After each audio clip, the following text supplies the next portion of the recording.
the exodus of my heart. You found me, you freed me, held back the waters for my release. Oh Yahweh, you're the God who fights for me, Lord of every victory. Hallelujah, hallelujah.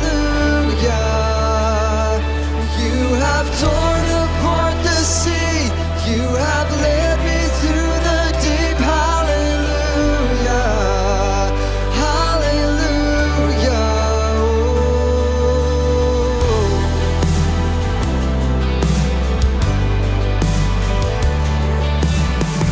A cloud by day is a sign that you are with me.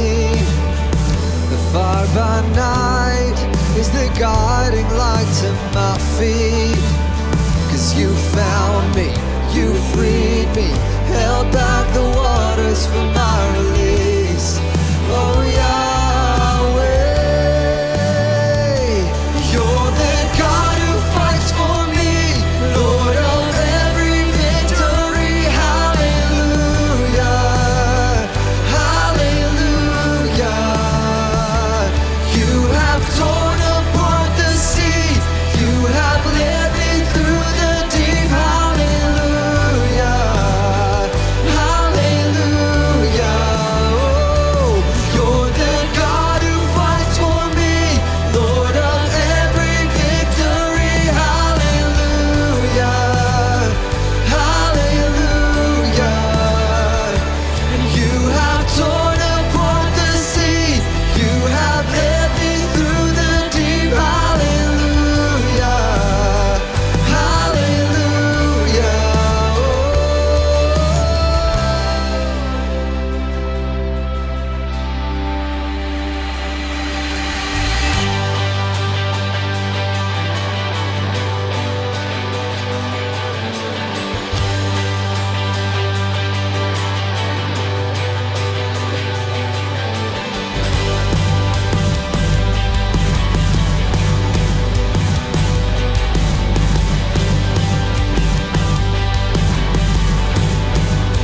Oh, 'cause you stepped into my Egypt, and you took me by the hand, and you marched me out in freedom into the promised land.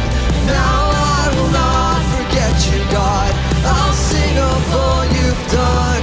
Death is swallowed up forever by the fury of his love. 'Cause you stepped into my Egypt, and you took me by the hand. You marched me out in freedom into the promised land. Now I will not forget you, God. I'll sing of all you've done. 'Cause death is swallowed up forever by the fury of his love. You're the God who fights for me, Lord of every victory. Hallelujah, hallelujah. And you have torn apart the sea, you have led me through the deep. Hallelujah, hallelujah. Oh, you're the God who fights for me, Lord of every victory. Hallelujah, hallelujah. You have torn apart the sea, you have led me through the deep. Hallelujah, hallelujah.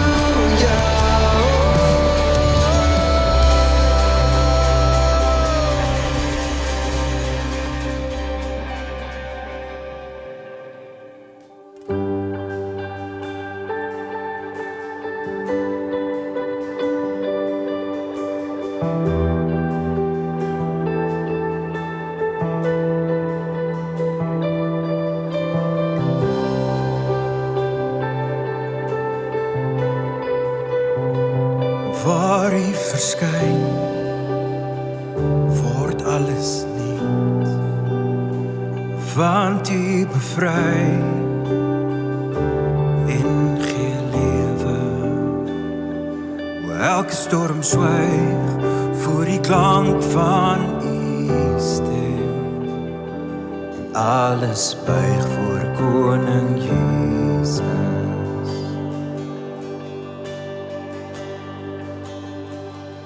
U is die held wat vir ons veg.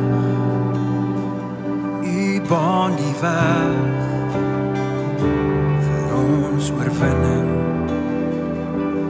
Elke vyand vlug, elke vesting val neer. Naam bo alle name hoogste Heer.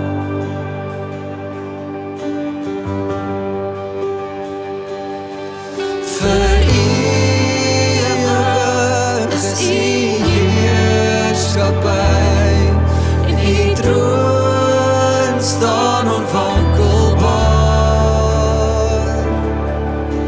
En ongeëvenaarde krag is in die grote naam, Jesus die oorwinnaar. Die duisternis word lig deur U. Die duivel is deur U verslaan. Want dood, waar is jou mag? Waar het jou angel verdwyn? Jesus leef en ek sal lewe. Die skepping kneel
Hallo cool kids.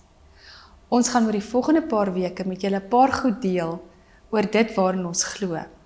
Kom ons hoor wat sê die kinders vandag. Ek glo dat God my gemaak het. Ek glo dat God my liefhet. Ek glo dat God 'n plan het vir my lewe. Ek glo dat God vir my is. Ek glo dat die Here my vesting en my krag is. Ek glo in God die Vader, die Seun Jesus Christus en die Heilige Gees.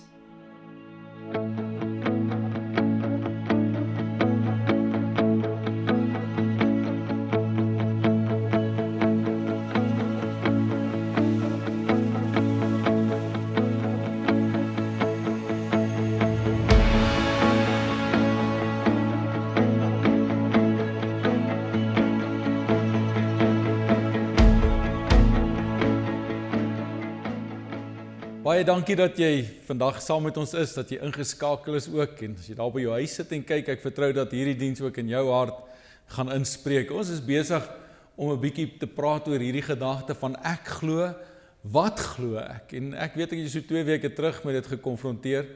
Dis nou maar 'n gedagte wat hier in my kop rondhardloop van ek glo, en sommer dadelik myself dan te vra, maar wat glo ek? Want dit is tog belangrik om te weet, wat glo ek? En ek weet nie of jy al mooi gaan dink daaroor nie, maar dis nogal uitdagend. Dis nie net eenvoudig om jou geloof so 1, 2, 3 neer te skryf nie. En dan wanneer jy nou gaan kyk na wat die geleerdes sê, dan is dit sulke dik boeke oor wat ons glo, dan raak dit al hoe moeiliker om dit te verstaan.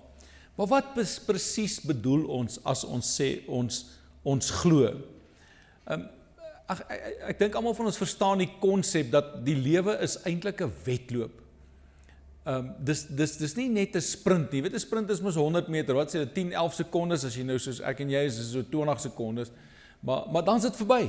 Maar ons weet dis nie wat die lewe is nie. Die lewe is mos dis 'n wedloop. Dis 'n bietjie langer. Dit hou aan en aan, en daar's baie teksverse wat vir ons onderstreep en dit bevestig dat die lewe is 'n wedloop. Die Bybel sien ook die lewe as 'n wedloop. As jy saam met my wil lees in Hebreërs 12 vers 1, luister net mooi hoe sê hy dit. Hy sê met so magtige skare toeskouers rondom ons, om ons in die wedloop van die geloof dop te hou. Is nie mooi hoe hy sê, die wedloop van die geloof dop te hou. So die lewe is 'n wedloop, maar dit is nie net 'n wedloop nie, dit is 'n wedloop van geloof. Ons moet vas, ons moet vertrou, ons moet glo in iets. So die wedloop van geloof dop te hou. Hy sê kom ons stroop alles af wat ons spoed kan vertraag vir al die sonde wat so maklike houvas op 'n mens kry. Kom ons hardloop met volharding op die baan wat voor ons uitgestrek lê. Met ander woorde, ons hardloop in geloof hierdie wedloop. Elkeen van ons. Ons is op verskillende stadiums van hierdie wedloop. Miskien nader aan die einde, net by die begin, hoe ook al. Niemand van ons weet eintlik presies waar ons in hierdie wedloop is nie. Nog een wat dit baie mooi sê is 2 Timoteus 4 vers 7 wat sê ek het die goeie stryd gestry, ek het die wedloop voltooi en ek het gelowig gebly. Dis Paulus wat aan die einde van sy lewe kom en hy sê hy som eintlik sy lewe op. Hy sê ek het nou hierdie stryd gestry, ek het voltooi, ek is nou naby aan die einde van my lewe en hier is eintlik die bonus van alles wat hy sê is ek het gelowig gebly. Galatians 5:7 says you were running a good race. Who cut in on you to keep you from obeying the truth? Sê, wat het gekeer? Afrikaans sê, julle was so goed op pad gewees, wie het julle verhinder om in die waarheid te bly gehoorsaam? Sê, julle het hierdie wedloop dan nou so mooi gehardloop, wat maak nou dat jy afgedraai het en eintlik afvallig geword het van die geloof? Maar ek dink, elke mens op hierdie aarde in die geskiedenis van die wêreld, het al hier oor gewonder, miskien jy ook al. En dit is, wat wag vir ons by die wenstreep? Jy al daaroor gedink? Nou, ek meen, ons het verskillende opinies rondom dit. Maar hoekom hardloop ons hierdie wedloop? Wat wag vir ons daar aan die einde? Want die ander ding is ook dat in hierdie wedloop, net soos met elke ander wedloop, word 'n mens maar partykeer 'n bietjie moeg. Is dit nie so? Baie keer dan raak jy half lus om net op te gee, want dit voel vir jou, dis net te veel. Ek onthou in daai eerste 2-3 maande van COVID, toe ons so 'n streng lockdown gehad het, en die mense, jy weet, letterlik by hulle huise gesit het, en iemand sê vir my, man, hy hoop nou nie na COVID raak ons nou weer so besig nie.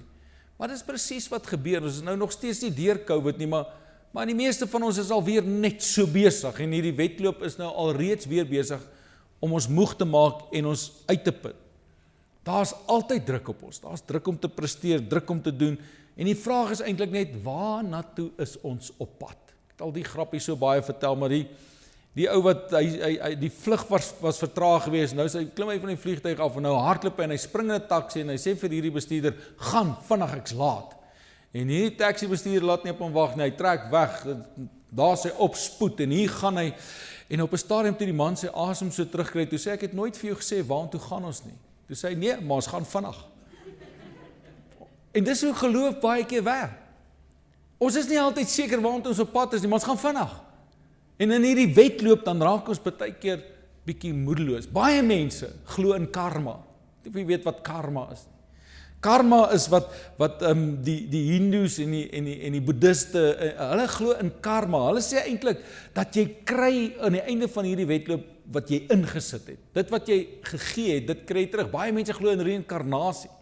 Reïnkarnasie is nogal 'n baie interessante gedagte. Hulle sê dat elke mens uit sy optrede van hierdie of die vorige toestand waarin hy was, jy kan nie sê in die vorige lewe nie, want dit is nie noodwendig seker dat jy 'n lewe gehad het nie. Hy sê, maar jy word beloon vir dit wat jy in hierdie lewe of in die vorige lewe, vorige toestand gedoen het. Dan kry jy nou dit, so as jy nou goed gedoen het, kom jy terug as iets beter, as jy sleg gedoen het, kom jy terug as iets wat swakker is.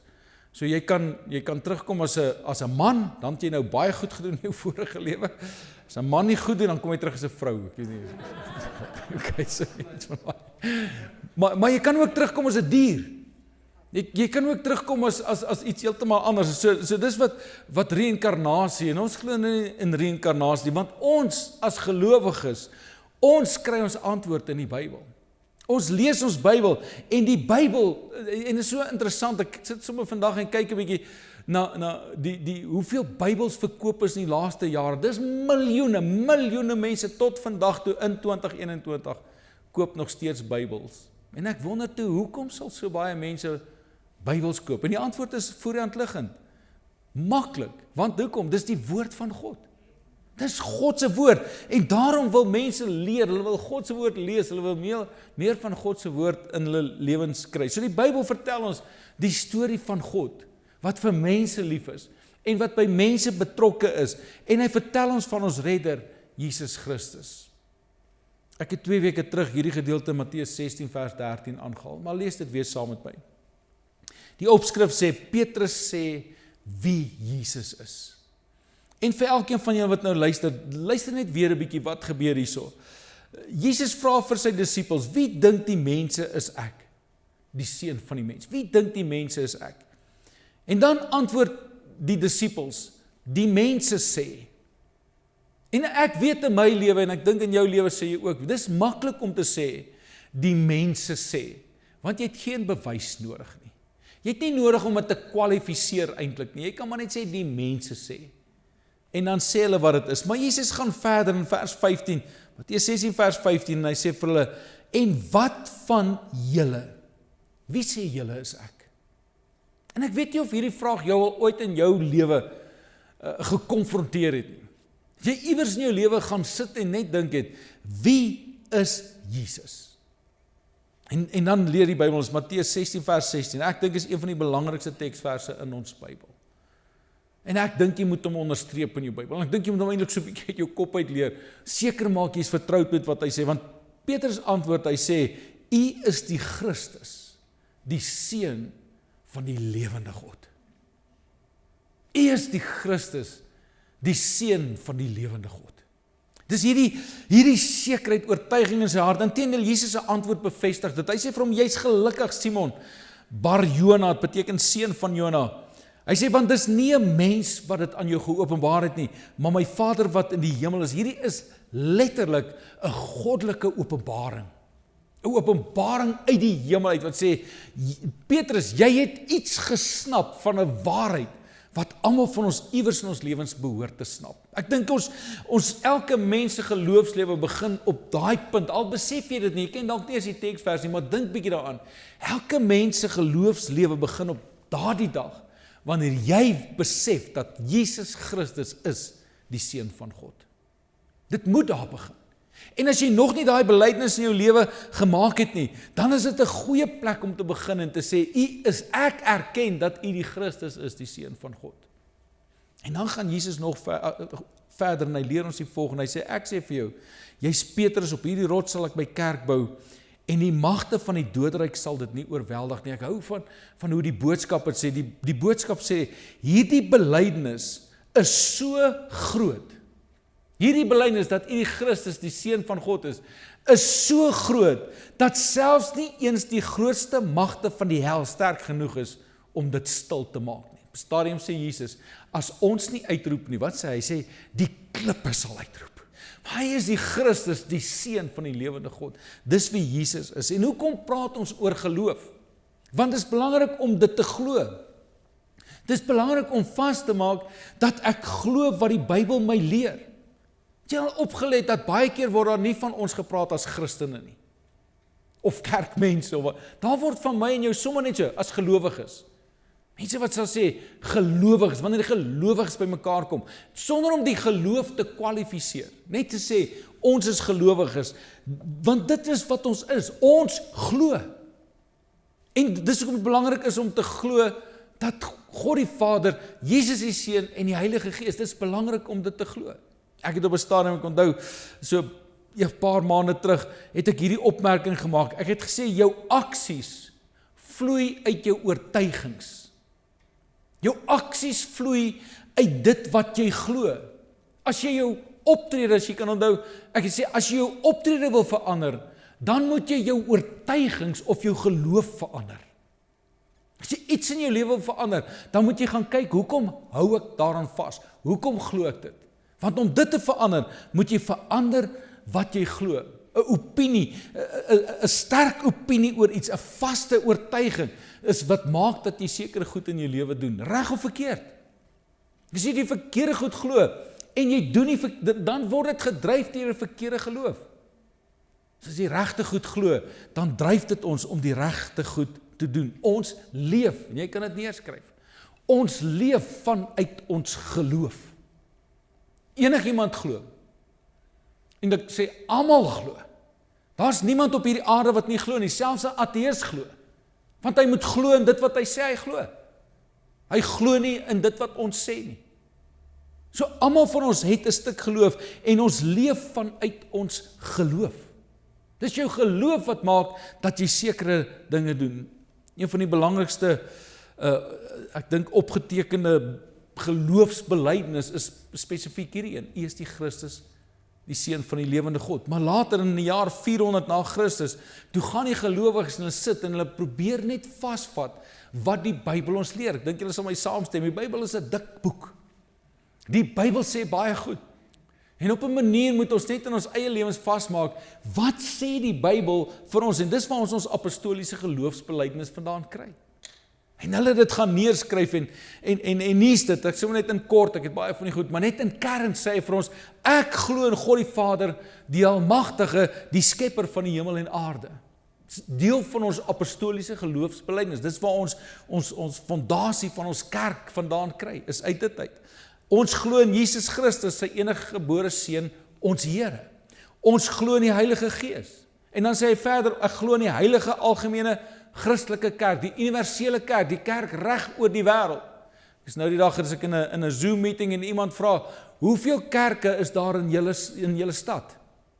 Wie het 'n idee? Hoeveel kerke is in ons stad? Baie. Nee, net een. En dis nie oase nie. Elke kerk in hierdie stad van ons, dit is die kerk van Jesus Christus. Daar's net een kerk in ons stad. As hulle glo dat God die Vader is, die skepper van hemel en aarde, dat Jesus Christus sy Seun is, die werking van die Heilige Gees, dan is die volgende ding, die universele kerk van Jesus Christus, daar's net een kerk in ons stad. Dis die kerk van Jesus Christus, dis iets om ons kop om te kry. Die kerk van Jesus Christus. Ons glo in die gemeenskap van die heiliges, die saamwees van die heiliges, vergewing van sondes, die opstanding van die vlees en die ewige lewe. Dis wat ons glo. In kern is dit wat ek en jy is. Ons as gelowiges beskryf word, dan is dit wat ons glo. So kom ons praat net 'n bietjie oor die eerste reël van hierdie geloofsbelijdenis, en dit is ek glo in God die Vader, die Almagtige. Daar's 'n song wat hier by Oase geskryf is. Heilig. Gaan luister hom. Hy sê dit so mooi. Ek glo in God die Vader, die Almagtige, die skepper van die hemel en aarde. Wat beteken dit om dit te sê? Ek glo. Om te sê ek glo in iets. Wat beteken dit om geloof te hê? Geloof is so kerndeel van ons Christen wees. Dis so deel van wat ons is. Alles wanneer ons vir iemand bid wat siek is, doen ons dit in geloof. Wanneer ons die Here vertrou met finansies, dan doen ons dit in geloof. Wanneer ons oor ons huwelike en ons gesinne en ons kinders bid, dan doen ons dit in geloof. Ons is gelowiges, dis deel van wie ons is. En ek lees hierdie raak, die aanhaling is ook op die bord, jy kan saam lees. Randy Frazee skryf die volgende uit sy boek, Think, Act, Be Like Jesus. Hy sê, if you struggle to live your beliefs, hoor mooi, if you struggle to live your beliefs, then you don't really believe them.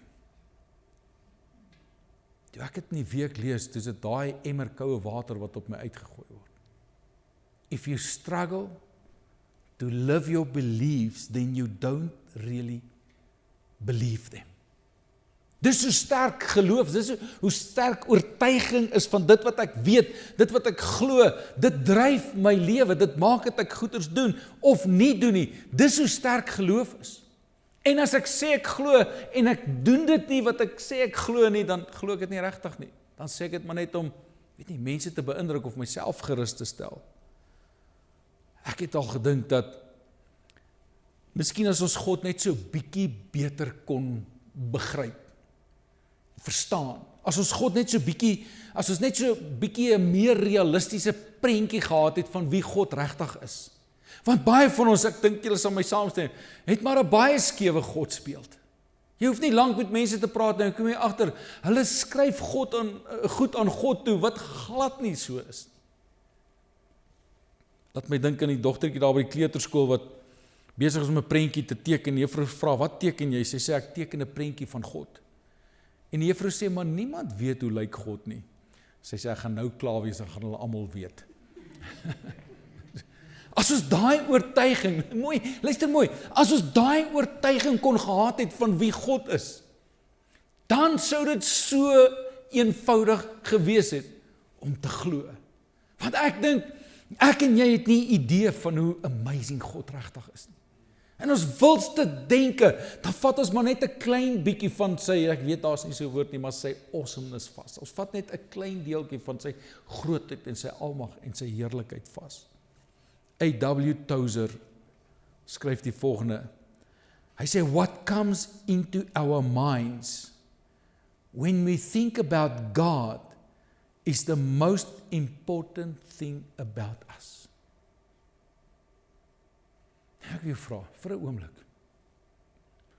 As jy aan God dink, wat kom in jou gedagtes?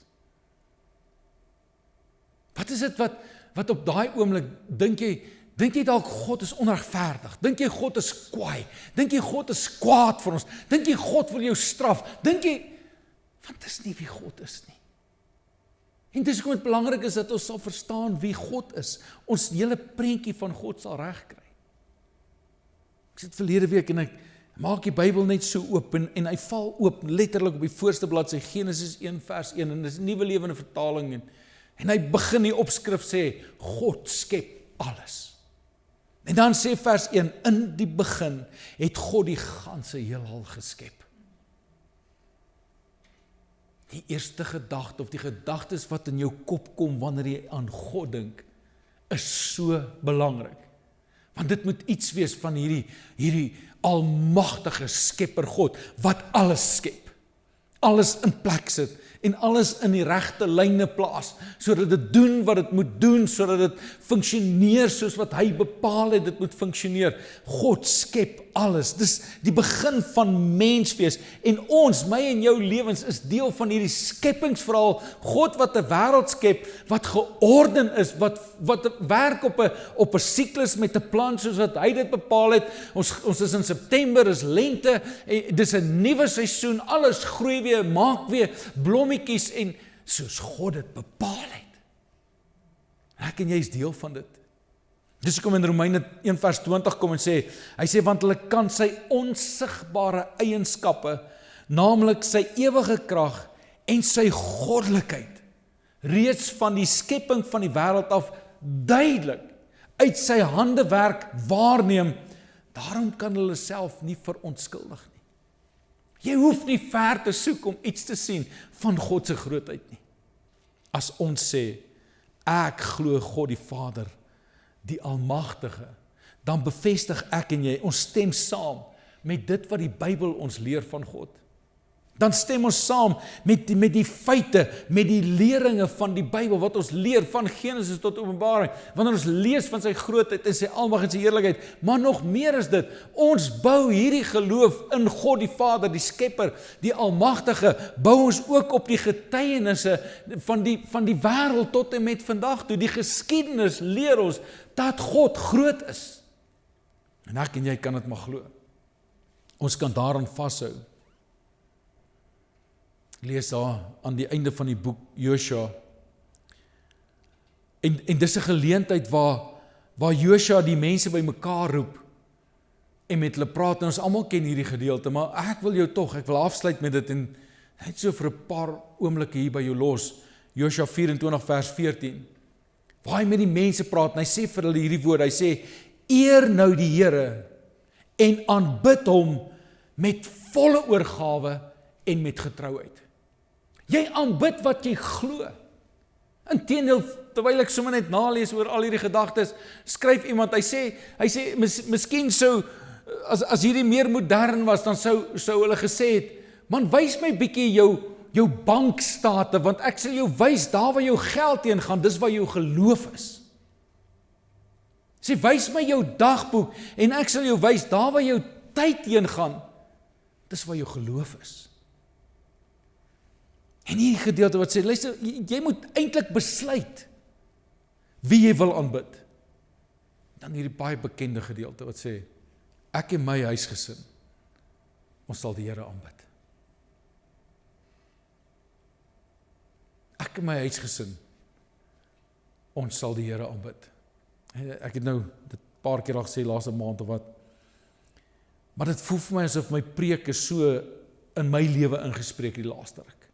Asof die Here heel eers die goed wat ek gepreek het in my lewe, en ek moet dit prakties gaan beleef en toepas, en dit wat ek sê ek glo, moet ek glo. Maar weer eens is hierdie net iets wat my herinner aan 'n oortuiging in my lewe, dat ek glo in God die Vader, die Almagtige, die Skepper van die heelal. Ek glo dat Jesus Christus is die Seun van God, ons redder en ons verlosser. Ek glo in die Heilige Gees, wat met ons is en ons lei, en nie langs ons loop om ons te oortuig van wat reg is, en ons te help om te doen wat reg is. Ek glo in die kerk van Jesus Christus, nou soos nog nooit nie. En ek dank die Here dat ons as gemeente glo dat die kerk is nie ons byeenkoms op 'n Sondag nie, en al is dit vir ons moeilik om te verstaan, glo ons, daar's net een kerk in Klerksdorp. Dis die kerk van Jesus Christus. En dat ons hier geplaas is om ons wêreld te verlig met God se teenwoordigheid en ons wêreld te kry om in God te glo. Ek wil jou weer vra, nie meer sluit ek af. What comes into our minds when we think about God? Because it's important to think about that.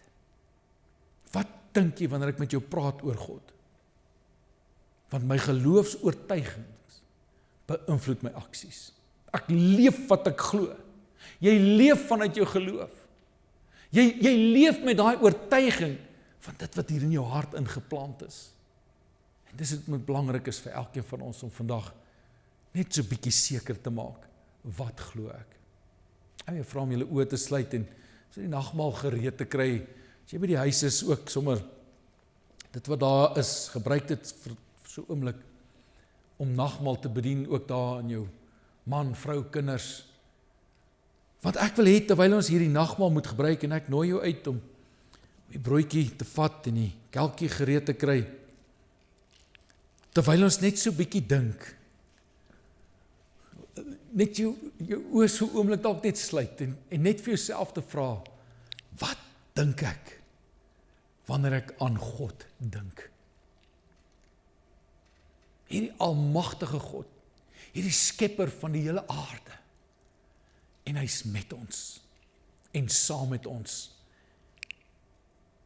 en hy hou ons vas, en hy sal ons nooit in die steek laat nie, en opnuut 'n besluit te maak en te sê, kies wie julle wil dien, ek en my huis, ons sal die Here dien.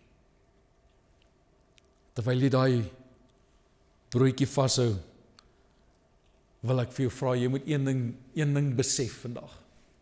Want jy sien, as ons glo dat God God is, hoor mooi, as ons glo dat God God is, dan is hier 'n beginsel wat ek moet volgens leef, en dit is in die heel eerste plek, dit beteken ek is nie God nie. Dit beteken ek is nie God nie. En miskien met die manne net so bietjie, dit beteken jy is nie in beheer nie. Jy is nie in beheer nie. Dit beteken, jy kan maar weet, dat hy is in beheer. Jy kan maar weet, jy moet dit weet. Hy is in beheer. En derde plek wil ek sê, dit is die moeite werd, om sy wil vir jou lewe te soek. As ons glo dat hy God is, beteken dit, ek is nie God nie. Dit beteken hy is in beheer, en dis die moeite werd, om sy wil vir my lewe te soek. As jy hierdie nagmaal gebruik, as jy hierdie broodjie gaan vat, sê Here, dankie, dat ek my lewe in u hand kan gee.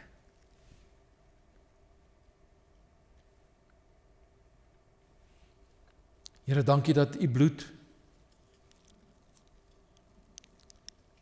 wat Jesus gestort het, vir ons, Here, ons eintlik beseël as kinders van God. Ons eintlik vasmaak as kinders van God. En terwyl ons hierdie nagmaal kelkie gebruik, Here, dat ons onsself met vrymoedigheid in u wil kan plaas. Vader, ek dankie vir die woord. Ek bid, o Here, dat u deur die Heilige Gees ons gedagtes so vol sal maak met die almag en die heerlikheid van God. Here, dat wanneer ons aan God dink, dit ons absoluut sal vervul met verwondering. Ek wil eintlik dink, Here, as ons aan God se grootheid dink, dat dit so wow oomblik sal wees. Net te sê, wow! Here, hoe awesome, hoe groot, hoe wonderlik, liefdevolle Vader. Dankie vir dit. Dankie vir dit. Dankie dat ons kan vasmaak, dat ons geloof in 'n lewende God is. En daarom as ons hierdie wedloop voltooi, in geloof voltooi, dan sal ons hierdie oorwinnaarskroon in besit neem, wat die Bybel ons leer. Die prys in besit neem, die ewige lewe, saam met Christus. Amen.